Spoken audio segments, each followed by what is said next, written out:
Look at this little cow. Isn't she just the cutest thing?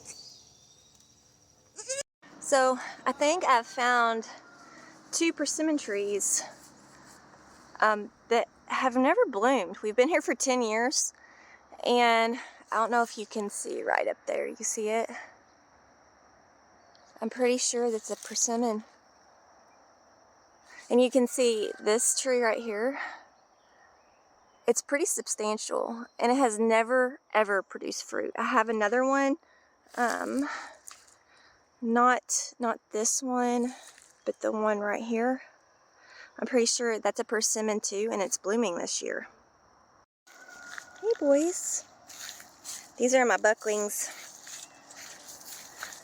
This is my new one right here. Hey buddy. Still yet have to name him. Y'all doing okay? I got over here early this morning to hoe out the corn. I didn't do everything, just simply because I think Vance can use the tiller and get in there. But I wanted to make sure that at least got the corn today, because it's going to be raining tomorrow.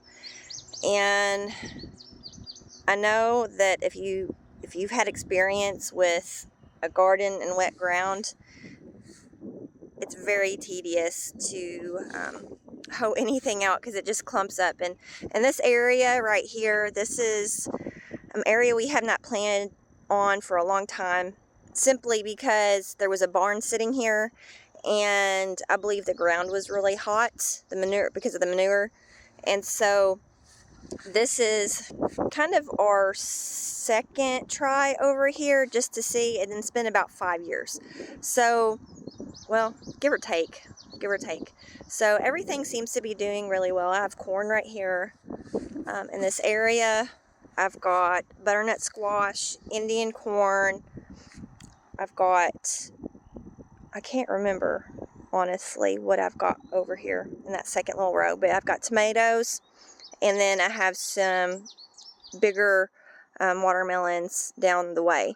So I'm hoping these will come up pretty soon. I got some more okra that I'm going to plant with some of my marigolds down there. I've got my green beans. They're doing really well. And then these 2 rows look horrible, but I've got some onions that are starting to come up finally. So I'm hoping that the rain that's coming doesn't completely wash them out and make them rot. And then our potatoes. So, and our bees are back there. A few of our hives. We have to come over here early in the morning when it's not so hot, because they get very angry with us. So, so that's what I did early this morning, and got over here and hoed out the corn at least. Vance has been working a lot, and so it always seems like his days off, it's raining, it's pouring down rain. So I knew he wouldn't have time to get to it before the rain that's supposed to come in, I think tonight and in the morning. So we got over here and I got over here and got that done. So I'm going to have lots of little rose hips this year.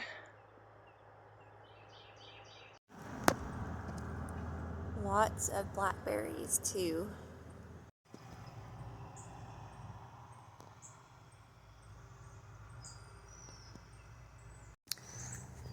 This is my mulberry tree that is actually producing fruit this year. I have never seen it do this. Again, we've been here for 10 years, and it has never bloomed and it has never produced fruit. This year it has tons of berries on it. Unfortunately, a lot of them are pretty high, but I may come down here and try to grab some of the low ones. Let's see, like this one is ready right here.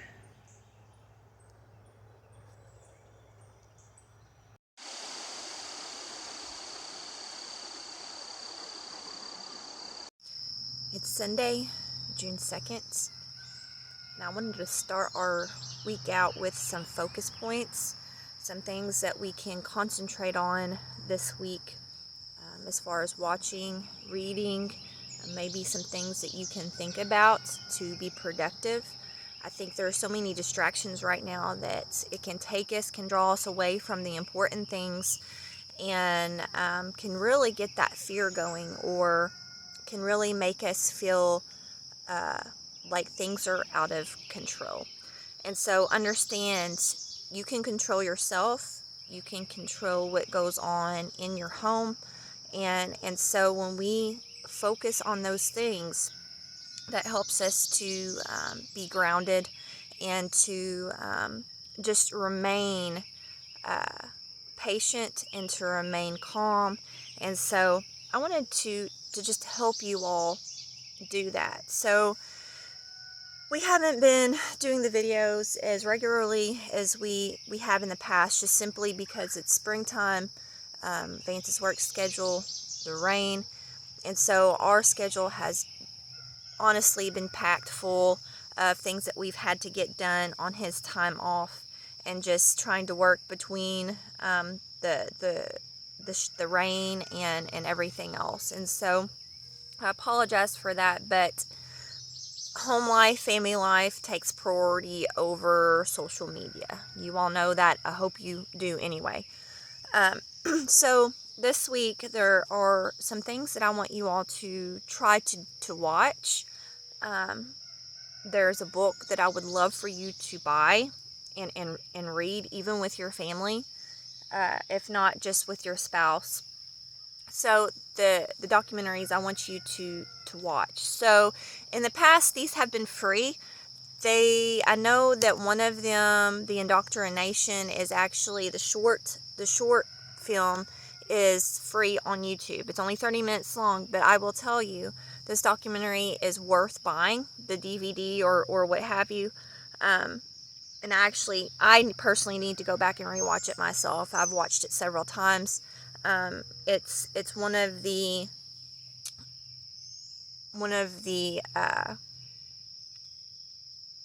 things that helped me change my mind on homeschooling, if not one of the most eye-opening films I have watched. So Indoctrination is one. The other one is Farmageddon. If you do not realize what is happening with our food system right now, what's going on with the USDA, and this film is older, so these things have been going on for years. This is nothing new, but I think many people are unaware what our government is doing and how they are literally kidnapping our food systems and making it nearly impossible for small farmers. This one focuses on the dairy industry, but I think it's happening in all areas of agriculture, and not just this, but it's an eye-opening film that will make you aware of what's going on with our food system and why it's so important to support your local small farmers, and to even grow things on your own and source your food at home, and learn those skills on how to do those things. So the documentaries, Farmageddon and Indoctrination. Again, you may be able to look at Rumble to see if they are free on there. I know that some of them you can rent on Amazon, YouTube, again. So make a point to watch these. The book, The Family Economy by Rory Groves. So it's really easy, short read. We read it with our family. I'm going to sit down and read it personally myself. I even thought about having maybe online discussion or videos on the chapters and what that looks like in our family. I think Christians are becoming aware that something is not right. Something's not right within their family economy. Those that are actually paying attention to what's going on within their households, within their communities, society, they're really realizing something's not right. We have gotten away, too far away from our dependence on our families, our dependence on Christ and God, and we have you know, allowed other institutions and systems to take those things away from us. And so he just goes through what, you know, has caused this, some things they do in their family, and it's just, I can't recommend it enough. So, and I think you have to go to their website maybe to order it. I don't think it's offered on Amazon. I don't see it. I don't see a spot. But please go ahead and buy this and read this alone, with your spouse, with your family. You will not regret it at all. So, goals. So, we, again, like I started, we can become so distracted by these petty little things. Social media, entertainment is a big one for many people. Vance and I were talking about this yesterday, you know, and it's everywhere. It's in the schools, it's, you know, out in the public, it's at the workplace, with people just scrolling on their phones. And often hear, well, I don't have time to do these things. Is that the truth? Are you being honest? Or are you not looking at the time, delegating your time, and being responsible for your time? So this week's goal is, I want you to be better about what you're doing with your time. Create short-term and long-term goals. So, like, short-term goal for me, for instance, is working on, I'm going to work on planting more berries on our homestead. So unfortunately, you know, I've got some peach trees, I got a pear tree. The honest to goodness truth is that I've had my peach trees for probably 5 to 6 years, and I've gotten one crop off of them simply because of the frosts. We have tried literally everything when it comes to protecting the blooms when the frost comes in, but again, this year we don't have peaches, we don't have pears this year. Usually my pear tree does really good even with the late frost, but it zapped it this year. But the one thing that does really good is my berries, my strawberries, my wild blackberries, just simply because they bloom later. And so my short-term goal this week is I've got some black raspberry bushes that friends have given me that I'm going to get in the ground. I'm going to probably go source some more from somewhere and plant those as well. The thing about homesteading is you have to find your strengths. You have to find what works on your homestead. I think people get so burdened by or maybe even disappointed when they come across something and it doesn't work out for them. Guess what? That's okay. If you can't grow, you know, I can't grow lettuce very good for whatever reason. It's never worked out. That's okay. But you know what? My tomatoes, my corn, my blackberries, there are things that I have that do really, really well in our soil. And so I build my strengths, and I want you to take that, not only what's working for you on your homestead where you're at, but goal-wise, work on your strengths. That doesn't mean that you don't work on these skills that you aren't good at over here, but you only have so much time, you only have so much resource, so build on your strengths. So long-term goals for us. There are several long-term goals. You know, we're working on a project right now that we realize is a long-term goal, but every time that Vance is off, he separates some time to work on this long-term goal. That's what we do. We realize that these things don't happen overnight, so we set time to work on these long-term goals. So you need to set up your short-term and your long-term goal. I personally like to sit down and write it out. I'm a list person. Some people are not, but it keeps me focused and reminds me of what I need to work on, what things need my attention. So another thing, physical fitness. I'm gonna talk about this because I think it's really important to work on. Some people may think that working on your physical fitness is some kind of selfish thing, I guess. But Vance made the comment yesterday. He's like, I don't want to just be able to play with my kids. I want to be able to play with my grandkids. So when we're thinking long term and we're constantly staying busy, it's not always about, for us, it's not about going to the gym. Quite frankly, we do enough work around here to maintain that fitness. But one thing that I personally am working on is my endurance. So, and I'm getting back in the swing of running. Honestly, I'm not a cold weather runner. I hate it. I don't run on treadmills. I hate it. But just for an example, my goal is just to build my endurance. Get in my miles, my running miles, run my hills. So, and I want to encourage you to work on your physical fitness, whether it's just walking a mile, doing 10 push-ups. Build off of one thing, work on one thing and build up, because it can become very overwhelming when we think we have to spend an hour at the gym, or if we have to do 100 push-ups or something like that. Start small and grow.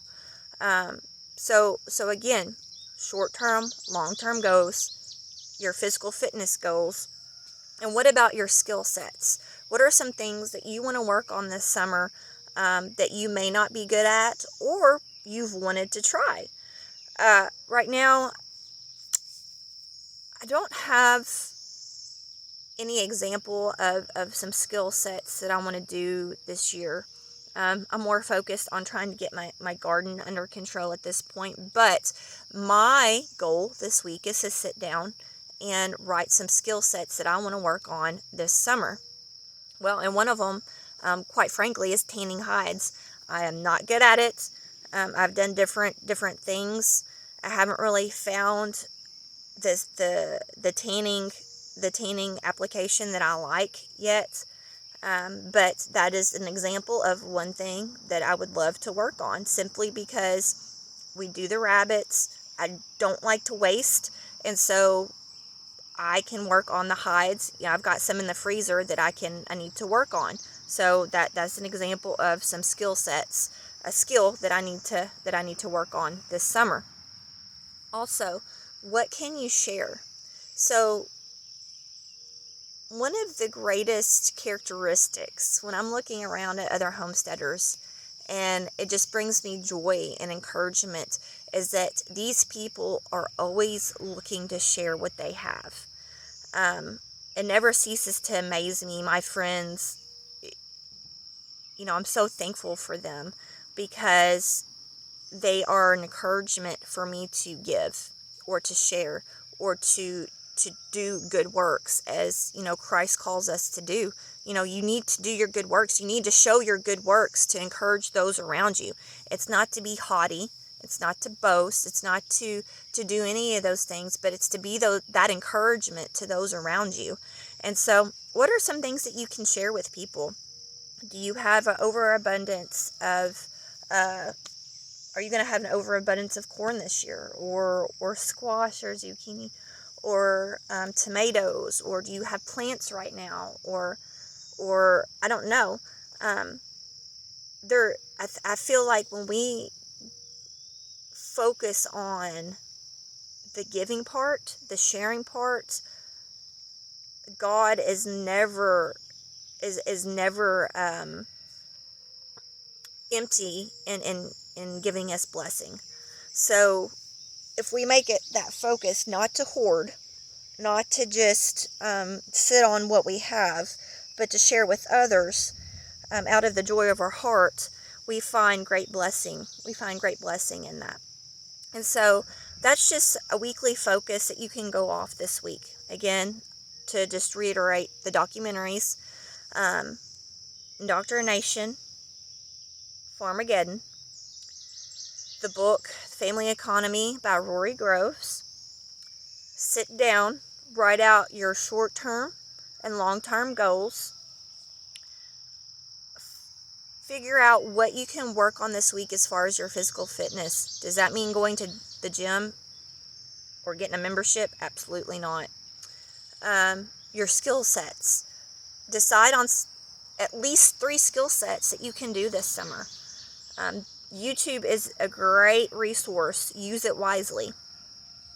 And finally, what can you share with those around you?